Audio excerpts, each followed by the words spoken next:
Please subscribe the net TV. క్షణం క్షణం మీ ముందు సమాచారం.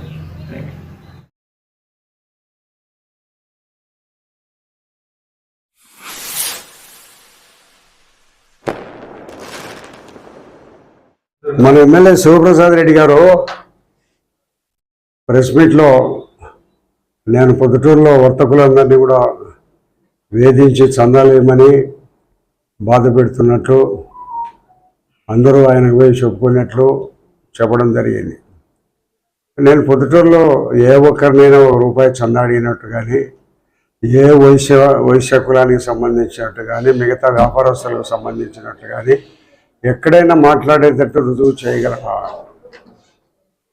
ఇప్పుడే కాదు, గతంలో నేను దాదాపు 40 సంవత్సరాలు రాజకీయ జీవితంలో నేను ఉన్నప్పుడు ఎక్కడైనా ఎవరినైనా వేధించి వాళ్ళ దగ్గర పంచాయతీలు చేసి కానీ, లేదా వాళ్ళ దగ్గర భూదందాలు చేసుకునే వాళ్ళ దగ్గర నుంచి కానీ, లేదా మట్కా గుట్కా వాళ్ళ దగ్గర నుంచి కానీ, ఎవరి దగ్గర నుంచి అయినా ₹1 తీసుకునే సందర్భం ఉంది. ఇప్పుడు ఏ వయసులు ఏ వర్తకులు ఆయన వేసి చెప్పి నేను బాధిస్తున్నాను వేధిస్తున్నాను అని చెప్పినారు. ఒక్కరిని చూపి మనం మర్చిపో. నా రాజకీయ జీవితం ఒక తెరిచిన పుస్తకం. నా రాజకీయ జీవితాన్ని గురించి పొద్దుటూరులో ప్రజలందరికీ కూడా తెలుసు.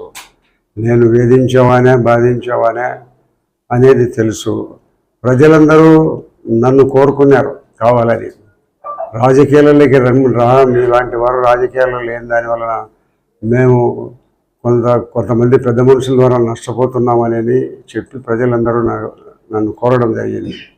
ప్రజల అభ్యర్థన మేరకే సర్వేలో కానీ, IVR సర్వేలో కానీ నాకు దాదాపు 72.5% సర్వేలో వచ్చిన కారణంగానే నాకు టికెట్ కేటాయించడం జరిగింది. పొద్దుటూరు వచ్చిన సందర్భంగా 30వ తారీఖున చంద్రబాబు నాయుడు గారు కూడా మీ అభిప్రాయం మేరకే వరదరాజరెడ్డి గారికి నేను టికెట్ ఇచ్చినానని చెప్పడం జరిగింది. మరి ఇంత స్వచ్ఛతగా ఇంత నిజాయితీగా మేము ఉండబడినప్పటికీ కూడా ఆయన ఏదో బురదలే కార్యక్రమం నా మీద చేయాలని, వర్తకులందరినీ పీడించి బాధించి నేను సందాలు ఏమని అడుగుతున్నానని చెప్పడం అనేది దుర్మార్గం. నువ్వు చేస్తావటాడి పని, నువ్వు దుర్మార్గ పనులు, లంచగొండెతనము, అన్ని రకాల ఎన్ని విద్యలు ఉన్నాయో ఆయన సంపాదించేదానికి, డబ్బులు సంపాదించేదానికి నీకు అన్నీ తెలుసు. కాబట్టి నువ్వు ఎందుకో అనవసరంగా బురదలే కార్యక్రమం నువ్వు చేస్తావు. కాబట్టి ఏ పొద్దుటూరులో ఏ ఒక్కరికైనా కూడా నేను అడిగినట్టు కానీ, ఫోన్ చేసినట్టు కానీ నువ్వు రుజువు చేస్తే నేను ఇప్పటి నుంచి రాజకీయాల్లో రేపటి నుంచి నామినేషన్ వేయాలి. నువ్వు ప్రచారం చేసుకుంటూ నేను రాసమల్లో శివప్రసాద్ రెడ్డిని నాకు ఓటేయమని నువ్వు అడగడంలే. నువ్వు జగన్మోహన్ రెడ్డికి ఓటు వేయి. ఆయన ఇంతకాలం 2 సార్లు కూడా ఆయన దయాదాక్షిణ్యాల మీదనే, ఆయన బొమ్మతోనే నువ్వు ఎమ్మెల్యే అవుతావు అనేది నీకు తెలిసి ఇప్పుడు కూడా మళ్ళీ నువ్వు జగన్మోహన్ రెడ్డికి ఓటేయండి అడుగుతున్నావు, కానీ నాకు ఓటేయమని నువ్వు అడగడంలే. అంటే నువ్వు అంత అన్పాపులర్ పొద్దుటూరులో. నువ్వు 2 తరంలో ఎమ్మెల్యేగా ఉండబడినప్పటికీ అంత అన్పాపులర్ అయిపోయినావు. కాబట్టి జగన్మోహన్ రెడ్డికి ఓటేయమని అడుగుతున్నావు, నువ్వు డైరెక్ట్గా నాకు ఓటేయమని అడగడంలే. కాబట్టి నువ్వు ఏదో నా మీద ఏదో బురద జలాలని, ఏదో నిరంతరము నా మీద కక్ష సాధింపు దోరి చర్యలు నువ్వు చేస్తూ ఉన్నావు. నేను ఎక్కడైనా కూడా ఎవరి దగ్గర అయినా కూడా ఎక్కడైనా కూడా ఒక ముట్టింటే ఇన్ని సంవత్సరాల లోపల ఒక్క పైసా ఎక్కడైనా చేయబడినటువంటి నా మీద చెప్తా అంటావు. అక్రమంగా సంపాదించినాడు, కొడుకు సంపాదించినాడు, నేను సంపాదించినాను. నేను కానీ నా కొడుకు కానీ ఎక్కడైనా ఒక అక్రమ సంపాదనలో ఒక ₹1,00,000 బాధ్యత ఉంటే నేను ఇప్పుడు నామినేషన్ వేసేది అనుకుంటాను. రాను, ఛాలెంజ్కి వస్తావు రా. నువ్వు ఎన్ని విద్యలు నువ్వు పండినప్పటికీ, ఎన్ని రకాల నా మీద బురద చల్లినప్పటికీ ప్రొద్దుటూరు ప్రజలు నా ఆస్తి. నాకు ఎన్నిసార్లు దాదాపు 40 సంవత్సరాల నుంచి రాజకీయ జీవితాన్ని ప్రసాదించింది పొద్దుటూరు ప్రజలు. నా దగ్గర డబ్బు లేకపోయినప్పటికీ కూడా ప్రజలు కావాలని కోరుకుంటున్నారు. వారి దయా దాక్షిణ్యాలతోనే నేను ఈరోజు కూడా రాజకీయాల్లో మనుగడ సాధిస్తున్నా. ఎవరు లేరు పొద్దుటూరు ప్రజలు నాకు ఆస్తి.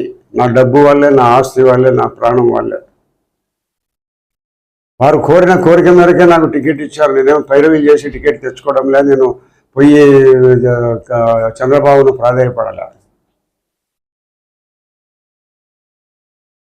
నీవు నీ నీ నీ దుర్మార్గపు చర్యల వల్ల ప్రొద్దుటూరు ప్రజలందరూ బాధింపబడి వాళ్ళందరూ చాలా నష్టపోయి వాళ్ళకి ఎన్నో రకాల నువ్వు దుర్మార్గం పనులు చేసి డబ్బులు గురించి భూములు రాయించుకొని ఇసుకలు అమ్ముకొని గుట్కా మట్కా ఎన్నో రకాల నువ్వు చేసిన కారణంగా నీ బాధను భరించలేక పొద్దుటూరు ప్రజలు నన్ను కావాలని కోరుకున్నారు.